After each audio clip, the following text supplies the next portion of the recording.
ஆச்சி பாதாம் ட்ரிங்க். ஆச்சி பாதாம் ட்ரிங்க் ஒன்னு வாங்கினா ஒன்னு ஃப்ரீ.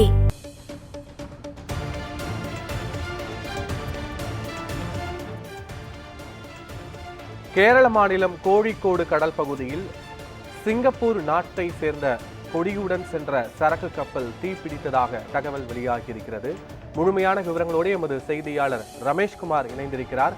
ரமேஷ்குமார், இந்த தீ விபத்திற்கான காரணம் என்ன? அங்குள்ள பயணிகளும் அங்குள்ள மாலுமிகளும் பத்திரமாக காப்பாற்றப்பட்டுள்ளனரா? விவரங்கள் என்ன? பத்மநாபன், கேரள மாநிலம் கோழிக்கோடு கடல் பகுதியிலிருந்து சுமார் 78 நாட்டிக்கல் தொலைவில் ஆழ்கடலில் தான் தற்பொழுது இந்த சரக்கு கப்பல் என்பது தீப்பிடித்து எரிந்து வருகிறது. குறிப்பாக இன்று காலை கொழும்பிலிருந்து மும்பை நோக்கி சென்று கொண்டிருந்த சிங்கப்பூர் நாட்டுக்கு சொந்தமான வாங்காய் 1503 என்ற சரக்கு கப்பல் சென்று கொண்டிருக்கும் பொழுது சரியாக சற்று நேரத்துக்கு முன்பாக இந்த ஆழ்கடலில் சென்று கொண்டிருக்கும் பொழுது அதிலிருந்த கண்டெய்னரில் தீ பற்றி எரிந்திருக்கிறது.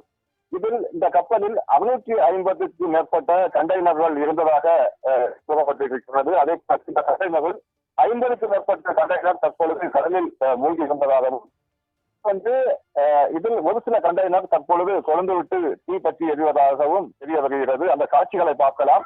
தீ என்பது மலமல என்று பற்ற துவங்கி இருக்கிறது. அதே போன்று அந்த பகுதியில் புகைமூட்டமும் அதிகமாக காண முடிகிறது.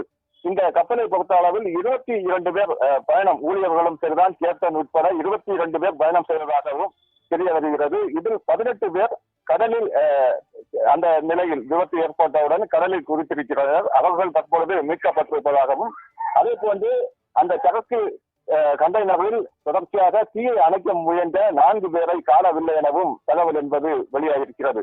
22 பேரில் 4 பேர் காணவில்லை எனவும் 18 பேர் தற்பொழுது மீட்கப்பட்டிருப்பதாகவும் தகவல் என்பது கிடைக்கப்பட்டிருக்கிறது. தொடர்ச்சியாக இந்த தீ பற்றி எரியும் சம்பவம் என்பது கடற்படைக்கும் கடலோர பாதுகாப்பு குழுவுக்கும் தகவல் என்பது கிடைக்கப்பட்ட தற்பொழுது அந்த பகுதியில் அவர்கள் விரைந்து மீட்பு பணியில் ஈடுபட்டுக் கொண்டிருக்கின்றனர். இன்னும் சற்று நேரம் செல்ல செல்ல மேலும் பல தகவல்கள் வெளியாக வாய்ப்பு என்பது இருக்கிறது. குறிப்பாக இந்த 650 கண்டெய்னரில் தற்பொழுது 50க்கும் மேற்பட்ட கண்டெய்னர்கள் மூழ்கி இருப்பதாகவும், அதே போன்று பல கண்டெய்னரில் தீ பற்றி எரியக்கூடிய பொருட்கள் அதிகம் இருப்பதாகவும் தெரிய வருகிறது.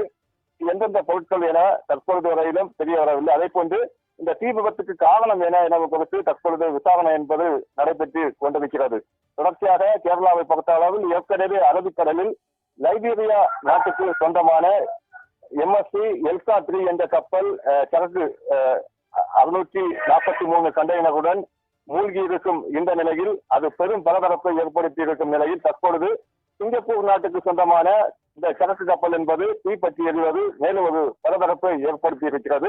தற்பொழுது கடற்படையின் சரிதான், அதே போன்று கடலோர பாதுகாப்பு குழுவும் அங்கு விரைந்திருக்கிறது. INS சூரத்தும் விரைவில் அந்த பகுதியில் மீட்பு பணியில் ஈடுபடும் எனவும் தற்பொழுது தெரிவிக்கப்பட்டிருக்கிறது.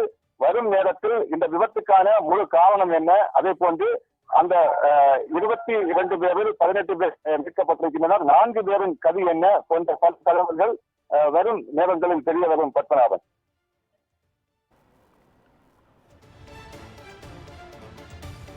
கப்பல் பற்றி எரியும் அந்த பிரத்யேக காட்சிகளோடு முழுமையான தற்போதைய கள நிலவரங்களை வழங்கியமைக்கு நன்றி ரமேஷ்குமார்.